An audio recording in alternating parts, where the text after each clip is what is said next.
আপনাদের মাধ্যমে আমি ধন্যবাদ জানাতে চাই বাংলাদেশ মহিলা টিমকে এফসি এশিয়া কাপ কোয়ালিফায়ার্সের জন্য।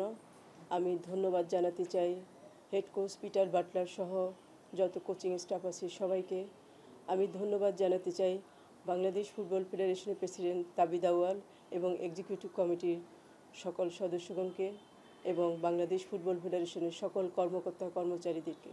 কারণ এই সাফল্য কারো একার নয়, এটা একটা টিম ওয়ার্ক। এখানে সবাই কাজ করেছে, যে যার জায়গা থেকে সবাই সাপোর্ট করেছে, যে কারণে আজকে আমরা এশিয়া কাপ কোয়ালিফাইং রাউন্ডে কোয়ালিফাই করতে পেরেছি। কিন্তু এখানেই শেষ নয়। আপনারা জানেন যে আমাদের এই জার্নি অনেক দিনের। আমরা মূলত এই জার্নি শুরু করেছিলাম 2008 থেকে। আজকে আপনারা যে মহিলা ফুটবল দেখতে পাচ্ছেন সেটা মূলত 2008-এর কাজী সালাউদ্দিন যখন প্রেসিডেন্ট ছিলেন, এবং 2008 থেকে 2011 পর্যন্ত এই ফুটবলটা জাস্ট কোনো রকম চলছিল। এবং 2012 মেইনলি এটা টার্নিং পয়েন্ট। 2012-তে আমি একটা এনজিওর মাধ্যমে কিছু ফান্ড রেজ করে সারা দেশব্যাপী ট্যালেন্ট হান্ট করি এবং ঢাকার বাইরে 7টা ভেন্যুতে আমরা 3 মাসের ক্যাম্প করি। সেখান থেকে আমরা 210 জন প্লেয়ারকে বাছাই করে তাদেরকে নিয়ে রাজশাহীতে আমরা একটা টুর্নামেন্ট করি। সেখান থেকে আমরা 46 জন 46 প্লেয়ারকে বাছাই করে আমাদের এই ক্যাম্পে নিয়ে আসি। আজকে যে ঋতুপর্ণা, মারিয়া, মনিকা, কৃষ্ণা, শামসুন্নাহার যাদেরকে দেখতে পাচ্ছেন তারা সেই ট্যালেন্ট হান্টেরই প্রোডাক্ট। তো আমাদের পথ চলা মোটেও স্মুথ ছিল না। আমরা অনেক হার্ডলস পার করেছি। কারণ সেই সময়ে যখন আমি প্রেসিডেন্ট কাজী সালাউদ্দিন দায়িত্বে ছিলেন, তার সাথে আলোচনা করে আমরা চিন্তা করলাম যে আমরা যদি মেয়েদের ফুটবলকে নিয়ে অনেক দূর এগোতে চাই তাহলে আমাদেরকে ইয়ার লং ট্রেনিং করতে হবে, এর কোনো বিকল্প নেই। এবং আমাদেরকে ভালো লোকাল কোচের সাথে ফরেন কোচ কম্বিনেশন করে একটা ভালো কোচিং স্টাফ প্যানেল তৈরি করতে হবে। আর সেটার জন্যই প্রেসিডেন্ট কাজী সালাউদ্দিন তখন পল ইসমলিকে নিয়ে এসেছিলেন টেকনিক্যাল ডিরেক্টর হিসাবে, এবং পল ইসমলি মেয়েদের টিমের সাথেও কাজ করতেন। তো তখন আমাদের কোচ ছিলেন গোলাম রাব্বানী ছোটন, তারও অনেক অবদান আছে। সে অনেক দিন এই টিমের সাথে কাজ করেছেন এবং ডেডিকেটেডলি কাজ করেছেন। তো আমি ধন্যবাদ জানাতে চাই তাকেও, কারণ তারও অবদান আছে এই আজকের এই অবস্থানে আসার জন্য। অ্যাকচুয়ালি তখন আমরা সেই ক্যাম্পটা যখন শুরু করি তখন কিন্তু আমাদের কোনো টাকা পয়সা কিচ্ছু ছিল না, একটা স্পন্সরও ছিল না। মেয়েদের ফুটবলের নাম শুনলে তখন সবাই দূরে সরে যেতেন, কারণ মেয়েদের ফুটবল তখন ওই লেভেলে ছিল না। এরপরে আমরা ইয়ারলং যখন ক্যাম্প শুরু করি তখন আমাদের একটা টাকাও ছিল না। আমি প্রেসিডেন্ট কাজী সালাউদ্দিনকে জিজ্ঞেস করেছিলাম যে আমরা যে ক্যাম্পটা শুরু করব আমাদের তো কোনো টাকা নেই, কিভাবে হবে? তিনি বলেছিলেন যে কিরম তুমি শুরু করো, একটা কিছু হবেই। সেই শুরু করেছিলাম, একটা কিছু হয়নি, একটা কিছু হয়েছিল 2018 সালে। 2018 আগ পর্যন্ত এই পুরো ক্যাম্পের দায়িত্ব A to Z সমস্ত টাকা পয়সা বিয়ার করেছি আমি এবং প্রেসিডেন্ট কাজী সালাউদ্দিন। আপনারা জানেন যে একটা ক্যাম্প চালাতে কী পরিমাণ খরচ হয়, মেয়েদের খাওয়া, তাদের ট্রেনিং। আমাদের তো এখন বাস আছে, তখন বাসও ছিল না। সেই বাস ভাড়া কমলাপুরে যাক আর বঙ্গবন্ধুতে যাক সেটা, এবং মেয়েদেরকে পড়াশোনা আমরা অব্যাহত রেখেছিলাম। তাদের জন্য প্রায় 4-5টা প্রাইভেট টিউটর, সমস্ত কিছু মিলিয়ে অনেক এক্সপেন্সেস, অনেক স্ট্রাগল আমরা করেছি। এবং তার মাঝখানে আপনারা জানেন আমি অনেক বড় একটা অসুখের মধ্যে ছিলাম 2014 সালে। সেটা নিয়েও আমি কিমো দিয়ে আমি জাপানে গিয়েছিলাম মেয়েদের জন্য ফান্ড নিয়ে আসার জন্য। আপনারা এখন যে এফএটা দেখতে পাচ্ছেন সেটা সেই ফান্ড, কিন্তু সেটা ইজি ছিল না আমার জন্য, কারণ অত বড় একটা অসুখ নিয়ে কিমো দেওয়ার পর কোনো মানুষ দাঁড়াতে পারে না। আমি সেই অবস্থায় গিয়েছিলাম জাপানে।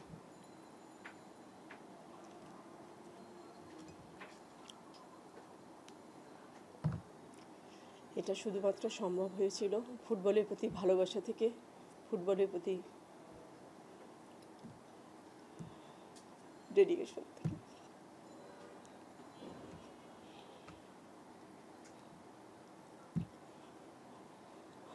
ধন্যবাদ জানাতে চাই আপনাদেরকেও, কারণ আপনারাও আমাদের পাশে ছিলেন, আমাদেরকে সাপোর্ট করেছেন। আপনাদের সাপোর্টের জন্য আজকে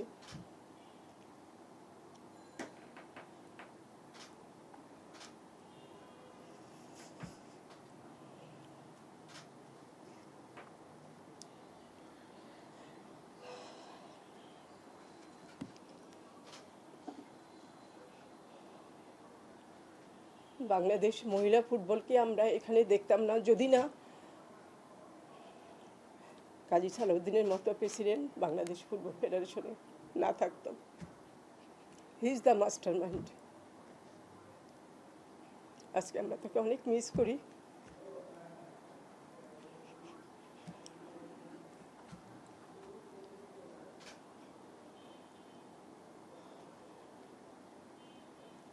আপনারা জানেন মেয়েরা মাঠে তাদের 100% দিয়ে খেলে এবং মেয়েরা যেটা খেলেছে আপনারা দেখেন, আমাদের মেয়েরা প্রত্যেকটা ম্যাচ খুব ভালোভাবে খেলেছে। তারা বাহরাইনকে 7 গোলে হারিয়েছে। মিয়ানমারের মতো টিমকে যাদের র্যাঙ্কিং 55, আমরা 128, তাদেরকেও তারা 2-1 হারিয়েছে। এবং আপনারা যারা খেলা দেখেছেন তারা দেখেছেন যে কতটা কম্পিটিটিভ ম্যাচ ছিল। প্রতি মুহূর্তে ডেঞ্জার ছিল, কারণ মিয়ানমার অনেক স্ট্রং টিম। প্রতি মুহূর্তে ডেঞ্জার ছিল। যখন 1 গোল করে আমি তখন নওমিকে এবং পিটার বাটলারকে টেক্সট করতেছিলাম কন্টিনিউয়াস যে আরেকটা গোল অবশ্যই করতে হবে, 1 গোলের কোনো ভরসা নাই, কারণ মিয়ানমার অনেক ডেঞ্জার টিম। প্রতি মুহূর্তে আমাদের জন্য ডেঞ্জার কাজ করতেছিল। তো মেয়েরা সেটা রেখেছে। আপনাদের জন্য আমি আরেকটা জিনিস বলবো, যেটা আমি অলওয়েজ করে থাকি। আমি মনে করি এই সাকসেসের পিছনে আমাদের টিম ওয়ার্ক, আমাদের ডিসিপ্লিন, এটাই সবচেয়ে বড় জিনিস ছিল। টিম বন্ডিং অনেক বড় জিনিস ছিল। আমি সেই আন্ডার 12 থেকে ওদেরকে নিয়ে এসেছি এবং আজও পর্যন্ত আমি ওদেরকে নিয়ে যেভাবে কাজ করে যাচ্ছি, সেখানে আমাদের ডিসিপ্লিনটাই মেইন ছিল। অনেক চড়াই উতরাই এসেছে, অনেক মানে কি বলবো ডিফিকাল্টিস এসেছে, কিন্তু আমি সবসময় চেষ্টা করেছি ওদেরকে একসাথে বেঁধে রাখতে, একই ছাদের নিচে রাখতে, একই সুতায় বেঁধে রাখতে, এবং সেটা করতে সক্ষম হয়েছি। সে কারণেই আমি মনে করি যে আমাদের টিম এই লেভেলে যেতে পেরেছে। আমি এখনও পর্যন্ত আমার মেয়েদের কাছে আমার কথা মানি, ওদের কাছে একটা কনস্টিটিউশন।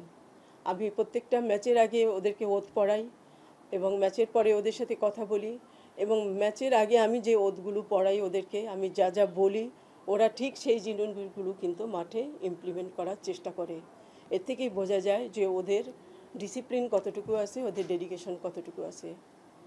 মিয়ানমার ম্যাচের আগে আমি যখন ওত পড়িয়েছিলাম, আমি ওদেরকে একটা কথা বলেছিলাম যে তোমরা 20 মিনিটসে অবশ্যই ইনশাল্লাহ গোল করবে, এবং সেটার জন্যই তোমরা মাঠে নামবে।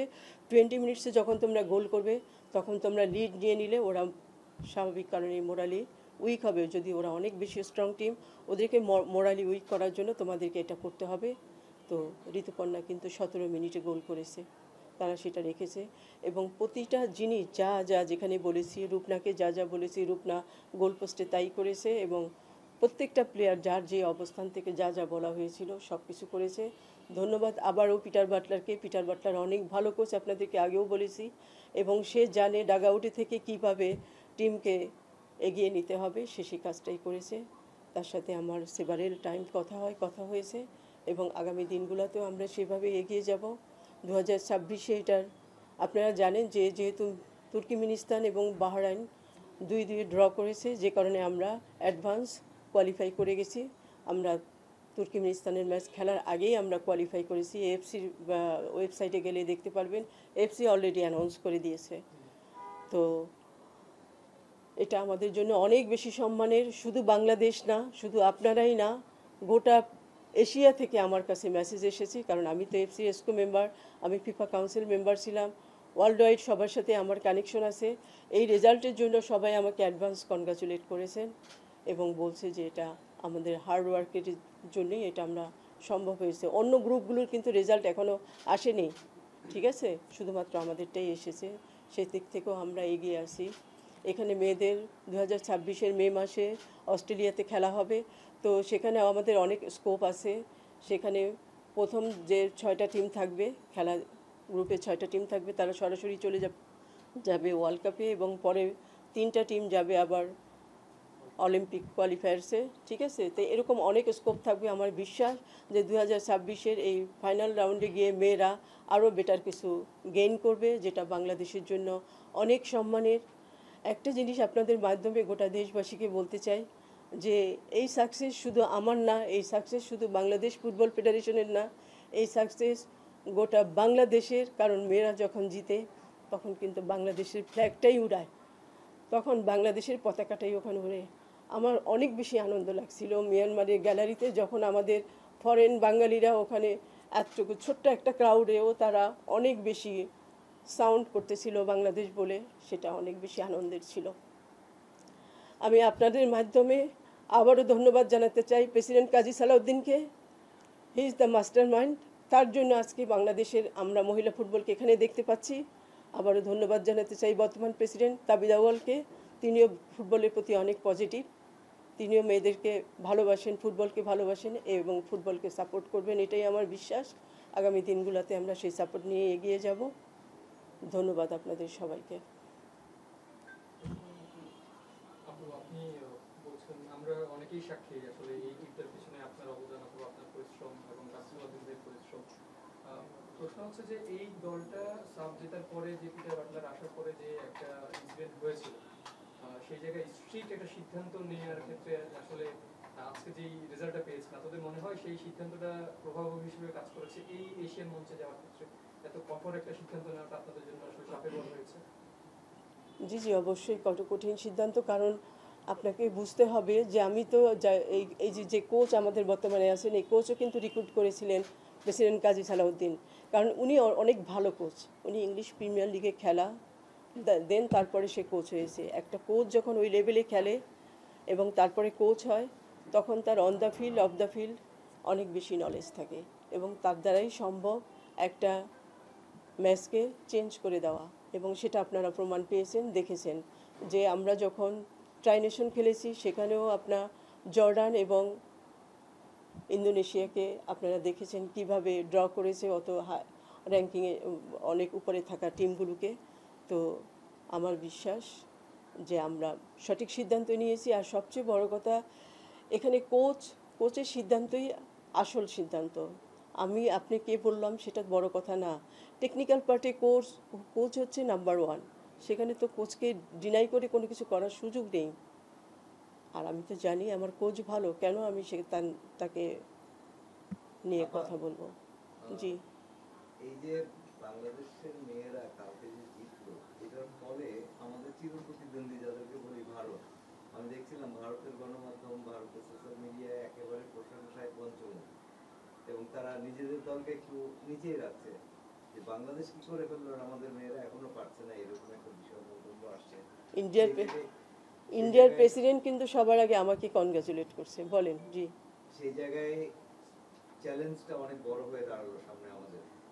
আমরা জানি না যে আসলে কতটা ভালো করতে পারবো সেখানে, কিন্তু ভালো করার একটা নিশ্চয়ই চ্যালেঞ্জ থাকবে, কারণ এখানে যদি আমরা বেস্ট 6-এ থাকতে পারি তাহলে কিন্তু আমরা সরাসরি বিশ্বকাপ খেলবো। যদি 7 বা 8-এও থাকি অলিম্পিকের মধ্যে, তাহলে আমরা অলিম্পিক একটা প্লে অফ খেলার সুযোগ পাবো বিশ্বকাপে যাওয়ার জন্য, একটা অপরচুনিটি থাকবে। সেই জায়গায় ফার্দার প্ল্যান গুলো কি এখন থেকে করা উচিত, যে আরো বেশি বেশি ম্যাচ খেলা এবং ট্রেন আপটা সেইভাবে অস্ট্রেলিয়ার ওয়েদার রেখে, যেহেতু সময় বেশি নাই, মার্চেই খেলা, সেই জায়গায় কি ভাবনা? মেতে খেলা। ওকে, আপনি যেটা বলছেন এটা আমাদের মাথায় আছে। আমাদের প্রেসিডেন্ট তাবিদ আউয়াল এই মুহূর্তে তো হয়তো বোধহয় আজকে দেশে আসছেন, যতটুকু আমি জানি। ওনার সাথে যেহেতু আসছে, আমি কাল পরশুর ভিতরে বসবো, কথা বলবো। অবশ্যই প্ল্যান আছে, কারণ সুযোগ বারবার আসে না। আমাদের যখন সুযোগটা এসেছে আমরা সেটার প্রপার ইউটিলাইজ করব। আমরা অবশ্যই ভালো টিমের, আরও স্ট্রং টিমের সাথে, কারণ আমি যখন ফাইনাল লেভেলে এশিয়া কাপ খেলতে যাব সেখানে কিন্তু অনেক স্ট্রং টিম থাকবে, জাপান, কোরিয়া, চায়না, ঠিক আছে, অনেক স্ট্রং, অস্ট্রেলিয়া, অনেক স্ট্রং টিম থাকবে। তো আমাকে সেই প্রিপারেশনটা নিয়েই সেখানে যেতে হবে। তো আমরা যে কয় মাস এখন পাবো, আমি সেটাকে সেইভাবে ইউটিলাইজ করব এবং সেইভাবে পিটারের সাথে অলরেডি কথা হয়েছে, একদম কনসেন্ট্রেট করা হবে, ফোকাস করা হবে ওটাতেই, যাতে আমরা ওখানে বেটার কিছু করতে পারি।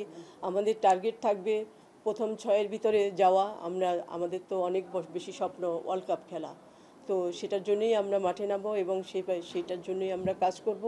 এবং মেয়েদেরকে আপনারা জানেন যে আমি প্রতি মুহূর্তে অন্তত মিনিমাম সপ্তাহে একদিন হলেও আমি ওদেরকে নিয়ে বসি, সেশন করি, ওদেরকে মোটিভেশন দিই, কারণ মোটিভেশন একটা অনেক বড় জিনিস। ওদেরকে যখন মোটিভেশন করা হয় তখন ওরা আরও বেশি মোটিভেটেড হয়। ওরা জানে যে ওদের ফিউচারের জন্য ওদের কী করতে হবে, ওদের ক্যারিয়ারটা যদি ওরা ভালো করতে চায় ওদের কী করতে হবে। এই জায়গাগুলো থেকে সবসময় আমি মোটিভেশন দিয়ে থাকি এবং সামনের দিনগুলোতেও তাই করব। এবং একইভাবে শুধু মোটিভেশন না, মোটিভেশনের পাশাপাশি আমরা অনেক বেশি প্র্যাকটিস ম্যাচ খেলবো এবং এই সময়ের ভিতরে আমরা বেশ কিছু স্ট্রং টিমের সাথে ফ্রেন্ডলি ম্যাচ খেলবো নিজেদেরকে তৈরি করার জন্য, ঝালাই করার জন্য, যাতে করে আমরা ওই জায়গাটাতে গিয়ে একটা বেটার কিছু করতে পারি। আমাদের লক্ষ্যই থাকবে ওইটা, আমরা যেটা গেইন করেছি সেটার প্রপার ইউটিলাইজ করা। এই দল সেটা যে কালকে বা পিটার বলতেছিল যে মানে ঋতুপূর্ণা সহ যারা আছে তারা বেটার লিগে খেলা উচিত, তারা ফুটার লিগে খেলে, এদেরকে মানে আরো বেটার লিগে খেলার জন্য আপনারা বিএফএফ থেকে কতটুকু চেষ্টা করবেন বিভিন্ন দেশের ক্লাবের সাথে যোগাযোগ করার বিষয়, যদি এটা ক্লাবের বিষয় আর আপনাদের কত উদ্যোগ থাকবে আর বেটার লিগে খেলার জন্য? আমি আপনাকে একটা কথা বলি যে এই যে অফারগুলো আসে এটা কিন্তু আমরা কমিউনিকেশন করে ওইভাবে নিয়ে আসতে পারবো না, ওটা সম্ভব না। এখন ওরা যখন কোয়ালিফাইং ফাইনাল খেলতে যখন ওরা যাবে অস্ট্রেলিয়াতে এশিয়া কাপের ফাইনালে, তখন দেখবেন যে এই যে ঋতুপর্ণা যখন ওখানে এই লেভেল থেকে খেলবে, তখন দেখবেন যে ইউরোপের ক্লাবগুলো থেকে ওর কাছে অফার আসবে, বিভিন্ন ভালো দেশের থেকে ওর কাছে অফার আসবে, ঠিক আছে? তো এগুলো কি করতে হবে, ওর যার প্লেয়ারদের খেলাগুলো মানুষকে দেখতে হবে, মানুষ যখন খেলাগুলো দেখবে দেন অফার আসবে। এইভাবে পুশ করে 2-4টা হয়, ভালো কোনো জায়গায় হয় না সেটা। অ্যাকচুয়ালি ভুটান লিগে ওরা খেলতে গেছে ওদের নিজেদের ইচ্ছায়, আমরা কিন্তু ওদেরকে ভুটান লিগে খেলার পক্ষে না, কারণ ভুটান তো কোনো ভালো লিগ না। এখন ওরা যেতে চাচ্ছে, আমরা চিন্তা করলাম ঠিক আছে ওদের মেন্টাল রিফ্রেশমেন্ট হবে, তো যাক খেলে আসুক, সেটাই। ভুটান লিগে খেলে তো অবশ্যই ইমপ্রুভ করবে না, ওদেরকে ভালো লিগে খেলতে হবে। আপু, এই মেয়েরা আমাদেরকে অনেক বড় সাফল্য এনে দিয়েছে এর আগেও, তার স্বীকৃতি আপনারা দেওয়ার চেষ্টা করেছেন। 1.5 কোটি টাকা, আমি যদি ভুল না বলি, একটা অ্যামাউন্ট ঘোষণা করা হয়েছিল সবশেষ সাফের জন্য, সেই টাকাটা এখনো পাওয়া হয়নি। আর আপনি নিজে বলছিলেন আপনি পার্সোনালি তাদেরকে গাইড করেন গার্ডিয়ানের মতোই, মানে এটা বাফুফের কর্মকর্তা অথবা বাফুফের এন্ড থেকে না দিতে পারে এতদিন পর্যন্ত, এটা একই সাথে ব্যর্থতা প্লাস লজ্জারও বটে কিনা? দেখেন, এটা নিয়ে আমি আজকের দিনে কথা বলতে চাই না, ওইটা অ্যানাউন্স করছে অবশ্যই দিবে, টাকা পয়সা তো জোগাড় করবে তারপরে দিবে, তো সেটা হয়তো জোগাড় হয়নি সেই জন্য দেয়নি, একটু দেরি হচ্ছে, অবশ্যই পাবে, না পাওয়ার কোনো কারণ নেই। আপা একটু যেটা একটু আগে ফরওয়ার্ড কোশ্চেনের অ্যানসার করছিলেন সেটা একটু আরেকবার আমি দিই। হ্যাঁ। সেটা হচ্ছে যে কালকে যে ম্যাচটা খেলেছে এবং এশিয়ান কাপে বাংলাদেশ পৌঁছে গেছে চূড়ান্ত পর্বে, এইটা ওভারঅল ওয়ার্ল্ডের যে ফুটবল, ওমেন ফুটবল, সেই ফুটবলের যে লিগগুলি হয় বড় বড় দেশে, বড় বড় কম্পিটিশনগুলি হয়, সেখানে বাংলাদেশের মেয়েদের দ্বারটা উন্মোচিত হলো কিনা আপনার কাছে কি মনে হয়? যে এই ম্যাচগুলো দেখার পরে তাদের পারফরমেন্স বিচার করবে, তারা ক্লাবগুলো ডাকবে, এই জায়গায় কতটা বড় একটা প্ল্যাটফর্ম দেখতে পাচ্ছেন? অবশ্যই দ্বার উন্মোচন হলো। এখন ডিপেন্ড করবে যে এটা ওই লেভেল থেকে কারা কারা দেখেছেন, এটা দেখতে হবে, ম্যাচটা দেখতে হবে। আপনার এই কথার মাধ্যমে আমি আরেকটা জিনিস বলতে চাই, আমাদের মিডিয়া অফিসার নওমিকে আমি ধন্যবাদ দিতে চাই। আপনারা যে খেলাটা দেখতে পেরেছেন, যে লিঙ্কটা পেয়েছেন, সেটা ডিউ টু নওমি তার পার্সোনাল কানেকশন দিয়ে ওখান থেকে অনেক মোটিভেশন দিয়ে অনেক কিছু করে নওমি এটা ম্যানেজ করছে উইদাউট মানি, একটা টাকাও লাগেনি। এটা নওমিকে ধন্যবাদ দিব, কারণ নওমির কারণে এটা সম্ভব হয়েছে, এই লিঙ্কটা বাংলাদেশে সবাইকে পাঠানো এবং দেখানো, যে কারণে আমরা সবাই জানি যে আমাদের মেয়েরা কী খেললো। আমি ধন্যবাদ জানাতে চাই আপনার মাধ্যমে আরেকবার নওমিকে তার পারফরমেন্সের জন্য। জি, অবশ্যই দ্বার উন্মোচিত হলো, আর দ্বারটা প্রপারলি উন্মোচিত হবে যখন সে ফাইনাল রাউন্ডে গিয়ে অস্ট্রেলিয়াতে খেলবে, তখন অস্ট্রেলিয়াতে যখন খেলাটা হবে সেটা কিন্তু ওয়ার্ল্ড ওয়াইড দেখবে, ঠিক আছে? তখন দ্বারটা আরও বেশি ওপেন হবে, তখন যখন মেয়েরা বেটার পারফরমেন্স শো করবে, দেন তারা দেখা যাবে যে ইউরোপ, আফ্রিকা, বিভিন্ন দেশ থেকে তখন তারা কল পাবে তাদের লিগে খেলার জন্য। মেয়েরা অবশ্যই বাংলাদেশের জন্য একটা মানে ঐতিহাসিক বলেন বা যাই বলেন না কেন, যে সাফল্য আছে এটা আসলে এক কথা অনস্বীকার্য। তো এর মধ্যে একটা কোশ্চেন কিন্তু আসতেছে যে জাস্ট একটাই প্রশ্ন, সেটা হচ্ছে বিদ্রোহী যে ফুটবলার যারা বাদ পড়েছে তাদের ভবিষ্যৎটা কি? এটা নিয়ে আমরা আরেকদিন কথা বলবো, আজকে শুধু সাকসেস নিয়ে কথা বলেন। আজকে এমন একটা দিন, এই দিনটাতে আমি শুধু এই এনজয় করতে চাই, অন্য কিছু না। মেয়েদের জন্য কি কোনো আর্থিক প্রণোদনা বা কোনো প্ল্যান করেছেন আপনারা? আমরা বললাম তো এটা নিয়ে কথা এখন হবে না, কারণ হচ্ছে আমাদের প্রেসিডেন্ট তো দেশে নাই, কেবল এসে নামছে, তো উনি আসবেন অফিসে, তারপর ওনার সাথে কথা বলবো, তারপরে আপনাদেরকে জানাবো আমরা। অবশ্যই জর্দান এবং ইন্দোনেশিয়ার বিপক্ষে আমরা প্রীতি ম্যাচ খেলার পরে আমরা এফসি কোয়ালিফায়ার পেয়েছি, যেটা আমাদের সাফল্যের একটা মূল ভিত্তি গড়ে দিয়েছে। এরপরে আমরা যে উইন্ডোগুলো আছে এগুলোতে আমরা শক্তিশালী কোনো প্রতিপক্ষের বিপক্ষে খেলার চেষ্টা করবো কিনা, কারণ আমাদের লক্ষ্যের কথা বলছেন যে বিশ্বকাপ। আবার এটার সাথে একটু যোগ করি, মানে অস্ট্রেলিয়ায় খেলার আগে আমাদের প্রস্তুতিটা কেমন হবে, এখন থেকে কোনো কিছু ডিজাইন করছেন কিনা আপনারা, এবং বিদেশি টিমগুলোর সাথে আমরা কে কোন ম্যাচ খেলবো? দেখেন আমি যেদিন কালকে রাতে তো খবরটা হলো যে এফসির ইসে দেখলাম আমি যে কোয়ালিফাই করে গেছে। হ্যাঁ, এফসির ওইটাতে না দেখলেও আমরা জানি যে আমরা কোয়ালিফাই করব। আমরা মেইন তো আমাদের হেড টু হেড মিয়ানমার, তাকে আমরা হারিয়েছি। এবং তুর্কিমিনিস্তান আপনারা জানেন, এবং তুর্কিমিনিস্তানের সাথে আমরা খুব ভালোভাবে জিতবো। কালকে আমি মেয়েদেরকে বলেছিলাম ফোনে যে ইন্টারন্যাশনাল প্ল্যাটফর্মে তুর্কিমিনিস্তানের সাথে তোমরা জাস্ট নর্মাল খেলো না, তোমরা এমনভাবে খেলো যেন তোমরা অনেক বেশি গোল দিতে পারো, কারণ ইন্টারন্যাশনালি রেকর্ড থাকবে তোমাদের ক্যারিয়ারের জন্য, সেটা ভালো, এটা তোমাদের রেকর্ড থাকবে, তোমরা সেইভাবেই করো এবং অনেক বেশি গোল করে তোমরা জিতো। তো আমরা তো জানি আমরা যখন মিয়ানমারকে হারিয়েছি দেন আমরা কনফার্ম যে আমরা কোয়ালিফাই করে গেছিস, কিন্তু সেটা অফিসিয়াল ছিল না যতক্ষণ পর্যন্ত না তুর্কিমিনিস্তান আর বাহরাইনের রিপোর্টটা না আসছে। ওইটা আসার পরে আমি এফসি ওয়েবসাইটে ঢুকে আমি নিজেই দেখেছি যে অলরেডি অ্যানাউন্স করে দিয়েছে তারা, তো কোনো সমস্যা নেই। কি বলেছিলেন? ছিল যে সামনে যে উইন্ডোগুলো আছে সেই প্রতিপক্ষগুলো আমি কালকে রাত্রে থেকেই চিন্তা করতেছিলাম যে কাদের সাথে আমরা খেলবো। আমার টার্গেট থাকবে অনেক স্ট্রং টিমের সাথে খেলা।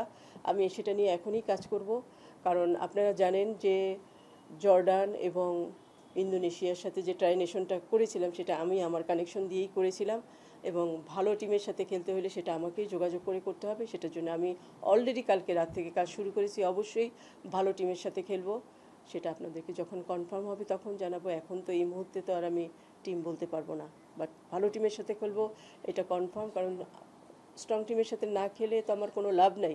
আমি যদি দুর্বল টিমের সাথে খেলি, আমি ওই প্ল্যাটফর্মে যখন যাব তখন তো আমি ভালো কিছু করতে পারবো না।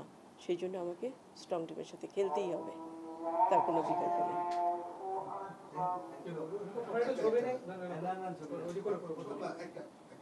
আপনি বলেছেন যে সাফল্য নিয়ে আজকে কথা বলছেন, তো এই যেরকম একটা ঐতিহাসিক মুহূর্তে দাঁড়িয়ে আমরা জানি বাংলাদেশের ফুটবলটা নতুনভাবে জাগ্রত হয়েছে, তো এই জায়গাটা দাঁড়িয়ে আসলে মূল তারকাটা কাকে মনে হচ্ছে, হামজা চৌধুরীকে নাকি ঋতুপর্ণা? আমি শুনেন, আমি দুইজনের সাথে কম্পেয়ার করব না।